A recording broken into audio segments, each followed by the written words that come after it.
प्रारंभ में गुरुदेव ने कह दिया, जब तक चेतना है तुम्हारे में तो तुम्हारा जागृत अवस्था का चेतना युक्त एक भी क्षण व्यर्थ नहीं जाना चाहे। तो गुरु कृपा से यही प्रयास रहा है कि हमारा एक भी मिनट भगवान से विमुख न जाए। पूर्व में ऐसी स्वभाव वृत्ति बनाई थी कि लोगों को ये शंका होती थी कि ये बोल पाते हैं कि नहीं बोल पाते हैं, अर्थात इनके वाणी है कि नहीं है, मूक मौन, जटाओं का बोझा, एक वस्त्र, बस शांत।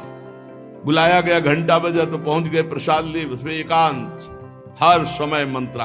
कथा में बैठे हैं, अनुकूल वचन आया तो सुन लिया, नहीं पूरा का पूरा सत्संग ऐसे ही चला गया। हमारा मंत्र चल रहा है, एक क्षण भी मंत्र से बिलग नहीं। हमारा कर्तव्य है केवल चिंतन करोगे तो अभी मुक्त हो, अभी परिणाम में नहीं। अभी हम राधा बोल रहे हैं, अभी प्राण निकले, अभी श्री जी के पास पहुंच जाएंगे। भगवान की कृपा का बल और साधन का तुम्हारा पूरा प्रयास प्रयत्न, ध्यान रखो, दो से सिद्धि प्राप्त होती है। भगवान की कृपा का बल और आपकी पूरी साधना का प्रयास प्रयत्न, कायरता नहीं। भगवान की कृपा का बल और तुम्हारा पूरा प्रयास, पूरा प्रयत्न। देखो, भगवान की दर्शन वृत्ति हृदय में जागृत हुई ध्रुव जी के पद को लेकर, कामना को लेकर। मैं भगवान का साक्षात्कार करूंगा, उनसे वरदान मांगूंगा कि मुझे सबसे श्रेष्ठ पदवी की प्राप्ति हो। चले, भगवान नारद जी मिले। पहला प्रलोभन, चलो अभी तुम्हें इस सम्राट पद पर नकार दिया।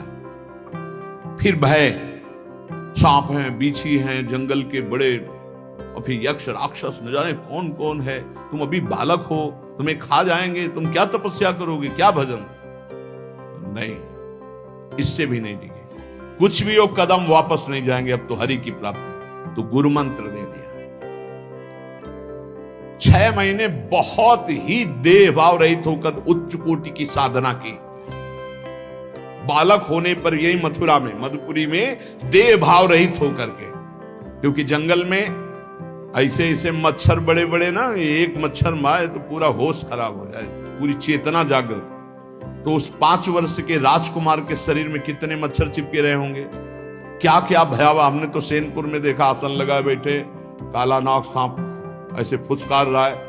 पूरा दृढ़ निश्चय है कि अगर ये काटने का समय है तो काट लेगा, नहीं काटना तो बिल्कुल नहीं काटेगा, बैठे रहो। वो ऐसे पास से निकल गए, छाती से भी निकल गए हैं। निश्चय कि अगर काटना है काट। सैकड़ों बिच्छू कभी ऐसे डंक नहीं मारा। और अगर काटना हो, मारना हो ना, तो बढ़िया महल में बैठे हो तो वहां जाके काट लेंगे। ध्रुव जी अपनी निष्ठा से कभी नहीं विचलित हुए। अब जब भगवान सामने आए तो आखिरकार 5 वर्ष के बालक घबरा गए। भगवान का तेज, भगवान का रूप, भगवान की महिमा। भगवान मुस्कुराए, कृपा दृष्टि से देखे, बल मिला, भगवान को देख पा रहे हैं। अब मन में आया कि मैं स्तुति कैसे करूं, क्योंकि कोई ज्ञान तो है नहीं। भजन किया, भगवान की प्राप्ति हो रही, लेकिन अब कोई ऐसा ज्ञान तो है नहीं जिससे भगवान का स्तवन करे। भगवान की तरफ देख करके कुछ कहना चाहते हैं, पर क्या भगवान को कहें ये ज्ञान नहीं। तो भगवान ने अपने ज्ञान स्वरूप शंख का ध्रुव जी के कपोल पे स्पर्श करा दिया। जो भगवान कह रहे, ज्ञान तो मेरी कृपा से होता है। अभी पीछे इस श्लोक में भगवान ने कहा, तेसा मेवानुकंपार्थो महमक ज्ञानजम तमहा नाशयाम्यात्म भावस्थो। अनात्म भाव का ये जो आत्मस्वरूप अनात्म देह में भाव आ गया है, इसके नाश का जो ज्ञान होता है, ये भगवान की कृपा से होता है। जे भी संग छुआया दिव्य ज्ञान और भगवान की दिव्य स्तुति की। तो ये देखा जाता है कि भगवान की कृपा से ही साधक में दिव्यता आती है, दिव्य ज्ञान आते हैं। पर प्रयत्न अपना होना चाहिए। प्रयत्न था तभी तपस्या में आए, नहीं तो प्रलोभन में फंस जाते या भय में डर जाते। ना प्रलोभन में फंसे चक्रवर्ती सम्राट पद देने पर, और ना भय में फंसे कि सांप, बिच्छी और सिंह खा जाएगा। इससे भयभीत नहीं हुए और प्रयत्न इतनी जोर का किया। आप भागवत में पढ़ लीजिए, देह भाव रहित होकर कितना कठोर तप, 6 महीने में भगवत साक्षात्कार।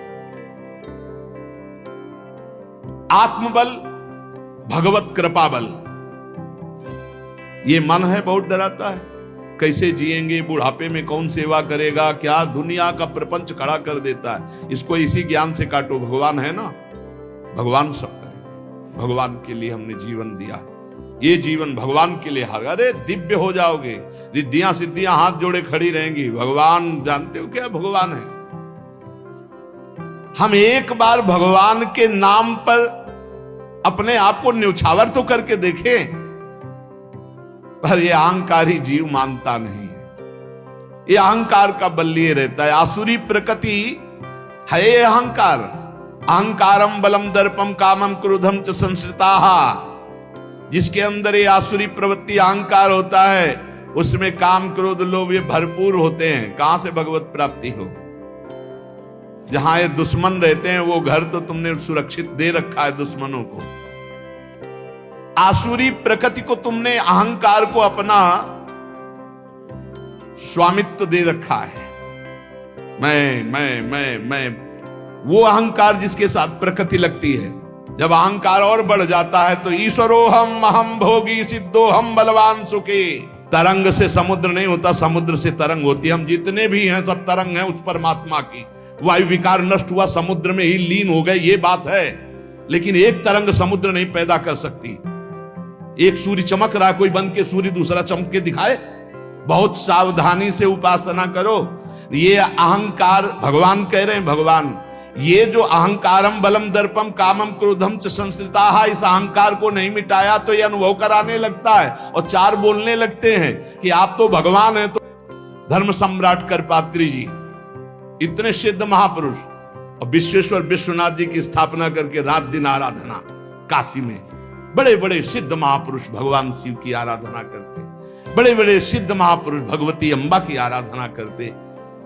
ये कौन सा ज्ञान प्रकट हो जाता है जो भगवत स्वरूपों का अपमान होने लगता है। मुझे यही समझ में नहीं आता। गुरु रूप से हमें शास्त्र के आचरण देने आए, मनमानी भ्रष्टाचार सिखाने नहीं आए। आज तक कभी कहीं भी भगवत स्वरूपों का अपमान महापुरुषों द्वारा नहीं हुआ। महापुरुष और भगवान में अंतर नहीं, पक्का मुझे विश्वास। हम तो चराचर जगत को भगवत स्वरूप मानते हैं, लेकिन आचरण कराने के लिए आचार्य गुरुदेव जैसे चले हैं वैसे ही चलना होता है। सदैव संतों ने अपने को अधम और तुच्छ और नीच कहा है। हनुमान जी जैसा कोई ज्ञानी महाबली, कोई त्यागी, कोई ब्रह्मचारी बैरागी, हनुमान जी जैसा कोई त्रिभुवन में द्वितीय हुआ हो तो बता दो। अतुलित बलधामम हेम शैलाभदेहम दनुजवन कृशानुम ज्ञानिनाम अग्रगण्यम। अरे जय गिर चरण दे हनुमंता चले सुगा पाताल तुरंता। हजार हजार को पकड़ के कछु मारिस कछु मर्दिस कछु मिले से धर धूरी। अब विभीषण जी से कैसे परिचय बता रहे। प्रात ले जो नाम हमारा तेहि दिन ताहि ना मिले आहारा। असमय अधम सखा सुनु मोहू पर रघुबीर। क्या दैन्यता का स्वरूप हनुमान जी। भगवान से जब हनुमान जी मिल रहे तब उनसे प्रभु आप पूछ रहे हो कि तू नाथ एक मैं मंद मोह बस ज्ञानी नाम अग्रगण्यम। एक मैं मंद मोह बस कुटिल हृदय अज्ञान पुनि प्रभु मोहि विसारेऊ दीन बंधु भगवान। जय प्रणतारित भंजन चरणों में लौट गए हनुमान जी महाराज। सबरी जी भगवान सामने बैठकर स्तुति करते हैं। जो नवधा भक्ति है वो उपदेश नहीं है, सबरी जी की स्तुति है। ये सब भक्ति सबरी जी में विराजमान, क्योंकि उसी समय सबरी जी भगवत धाम जाती है तो उपदेश तो उसको दिया जाता है जो आचरण में उतारे। सबरी जी तो सिद्ध महापुरुष अभी भगवत धाम जा रहे हैं भगवान के सामने। वो क्या कहती, अधम ते अधम अधम अति नारी तिन मह में मति मंद अघार। हरिवंश महाप्रभु क्वाहम तुच्छा परम अधम प्राण्यो गर्ह कर्मा यत्तन्नाम स्फुरति महिमा हरेश वृंदावनस्य। इन सब बड़े बड़े आचार्य महापुरुषों ने भगवान की दास्ता स्वीकार करके, जीवन अर्पित करके, आचरण करके दिखाए। जहां ये आसुरी अहंकार होता है तो ईश्वरोहम महम भोगी सिद्धोहम बलवान, ये सिद्धावस्था नहीं है, ये तमोगुणी आसुरी अहंकार का परिणाम है जो ये दिखाई देता है भगवत स्वरूपों का अपमान करके। नहीं, यद्यपि अभेद है वो महापुरुष, शिव और वो अभेद है, पर आचरण जब करेगा तो स्वामी और सेवक का करेगा। काशी नगरी सिद्धों की नगरी है, ज्ञानियों की। ले देखा, बड़े बड़े सिद्ध परमहंस जाते हैं शंकर जी के दर्शन करने, विश्वनाथ जी के, तो जिनके कमंडल भी नहीं, दिगंबर है ना, तो वो भी ऐसे हाथ उठा के नमः पार्वती पते, और बस ऐसे सर झुकाए खड़े रहते हैं। जल भी नहीं है, पत्र भी नहीं है, ऐसे वो हम सब खड़े खड़े घंटों खड़े रहते। तो वहां के शिव पार्षदों से ऐसा करुणा में प्रेम हो गया था कि वो हमें नहीं हटाते थे, तो एक कोने में घंटों खड़े रहते थे और दर्शन करते रहते थे भगवान विश्वनाथ जी। तो जैसे ऐसे अवधूत आते, न कोई जल का कमंडल है, न कोई पत्र है, न पुष्प, नजदीक गए और नमः पार्वती पते हार हार महादेव, बस सर झुका, ये है। और स्वयं शिव स्वरूप है, इतना अंतर नहीं ब्रह्मबोध में। भक्तों में भी कभी कभी आम प्रकट होता है, वो वाणी से आपको दिखाई देगा, लेकिन वो आसुरी अहंकार नहीं होता। ध्यान रखना, ये उनका भागवतिक बल होता है, ये आसुरी अहंकार नहीं होता। जैसे जनक जी की सभा लगी हुई है, भगवान श्री राम लक्ष्मण जी विराजमान है विश्वामित्र जी के समीप, बड़े सौम्य भाव से। जनक जी महाराज ने देखा कि बड़े बड़े वीर आए, पर धनुष यज्ञ में धनुष को, अजगों को कोई उठा ही नहीं पाया। खंडन की तो बात जाने दो, रावण बाणासुर आया, आरती प्रणाम करके चले गए। अब आशा ही खत्म हो गई, कोई उठाने वाला ही नहीं। तो उन्होंने कहा वीर विहीन मही मैं जानी। अब मैं आज जान गया कि पृथ्वी वीरों से रहित हो गई। अगर मैं ऐसा जानता कि इस भूमंडल में कोई वीर ही नहीं अजगों का खंडन करने वाला, तो मैं ऐसा प्रण नहीं लेता, मेरी जान की कुंवारी रह जाएगी। ऐसे विकल होके वीर विहीन मही मैं जानी। जनक जी ने इतनी बात जेव ही कही तो लक्ष्मण जी कूद पड़े सिंह शावक की तरह उछलकर, और कहा कि जहां रघुकुल भूषण भगवान श्री राम विराजमान हो जनक, ये बड़ी तुमने निराशापूर्ण बात कैसे कह दी? तुमने ऐसी बात कह दी जहां रघुकुल भूषण भगवान श्री राम विराजमान है। ताल ठोकी और कहा अगर इनका इशारा हो जाए, समझो, जो तुम्हारी अनुशासन पाऊं, कंदुकियू ब्रह्मांड उठाऊं, काचे घट जिमी डारों फोरी, सकऊं मेरु मूलक जिमी तोरी, कमल नाल जिमी चाप चढ़ाऊं, जो जन सत प्रमाण ले धाऊं।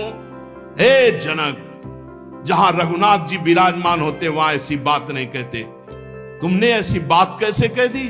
अगर मेरे स्वामी का आदेश हो जाए अभी तो पूरे ब्रह्मांड को कच्चे घड़े की तरह तोड़ दूं। ये अजगौ पुराना 100 योजन एक बार में दौड़ते हुए जाऊं और इसको ऐसे कमल लाल की तरह तोड़ दूं, मेरे स्वामी का आदेश हो। ये अहंकार नहीं है। पहली बात कही, जो तुम्हार अनुशासन पावो, अगर मेरे प्रभु श्री राम की आज्ञा हो जाए। और लक्ष्मण जी ने एक बात और कही कि तोरों छत्रक दंड जिमि तव प्रताप बलनाथ, आज के बाद कभी धनुष स्पर्श नहीं करूंगा यदि मेरी बात झूठी हो जाए। आपके प्रताप से इसे बरसाती छत्ते की तरह तोड़ दूं इस अजगौ को, अगर आपका आदेश हो। तव प्रताप बलनाथ, यह अहंकार नहीं है, ये भक्त का भगवत प्रताप है। दशानन कह रहा है, अरे मुझे क्या भय, तेरी सभा में अगर कोई वीर हो तो मेरा पैर उठा दे, मैं राम जी का एक छोटा सा सेवक हूं। तू मेरे प्रभु को बार बार मनुष्य कह रहा है, मैं जिनका सेवक हूं। तेरी सभा में तू जो अपने सभा बलों के बल पर बलवान होकर कहता है कि ये सब आहार है, तो मैं उनका एक छोटा सा दूत हूं। अगर कोई मेरा पैर उठा दे तो जानकी जी को राम जी हार जाएंगे, वापस चले जाएंगे। राम प्रताप सुमिरपन रूपा। सभा में पैर हाहाकार मच गया। जब स्वयं दशानन उठा तो मारा घूसा, 4 मुकुट राम जी के चरणों में गए। राम जी के चरणों में झुक, तब तेर बचेगा, मेरे चरणों में झुकने से नहीं। कोई उठा नहीं पाया। ये अंगद का अहंकार नहीं, ये भक्त का भगवत प्रताप होता है। राम प्रताप सुमेरी परण रूपा। राम प्रताप हरिवंश प्रताप ही जानत है, हरिवंश प्रबोध प्रमाणत है, हरिवंश सर्वस्व है तिनके, सुख संपत्ति दंपति जो जिनके। लक्ष्मण जी कह रहे सकौ मेरु मूलक जिम तोरी। जैसे मूली तोड़ दिया जाता 4 लाख योजन का सोने का पहाड़ सुमेरु, वैसे उखाड़ के तोड़ के फेंक दूं। भगवान अपार सामर्थ्यशाली, और जो भगवान में चित्त जोड़े अपार सामर्थ्यशाली। हम लोग कभी कभी अहंकार और प्रताप के भेद को नहीं समझ पाते। महापुरुषों में अहंकार नहीं होता, वो भगवत प्रताप होता है। जो आसुरी अहंकार है वो तो भगवान की शरणागति से नष्ट हो जाता है। भगवान का प्रताप भक्तों के जीवन में उदय होता है। भगवान बहुत कृपालु है, बड़ी करुणा की है। अपना मार्ग हमें देने के लिए सत्संग दे रहे हैं, कथन श्रवण का सौभाग्य मिला है। इसी जन्म में हमें भगवत प्राप्ति करनी है। अपार बलशाली माया को परास्त करने का बल केवल भगवान की कृपा से प्राप्त होता है। इसलिए नाम जप करो, भगवत लीला गायन गुणगान करो, और भगवान से प्रार्थना करो कि मेरा अहंकार आपके चरणों में समर्पित हो जाए। सारा दोष इसी अहंकार का है। ये संस्कृति मूल शूल प्रद नाना, सकल शोक दायक अभिमाना, ताते करें कृपा निधि दूरी, सेवक पर ममता अति भूरी। हमारे ऊपर बहुत प्यार है प्रभु का, हम उस प्यार के बल से अहंकार को प्रभु के चरणों में समर्पित करके इसी जन्म में जीवन मुक्त हो जाए।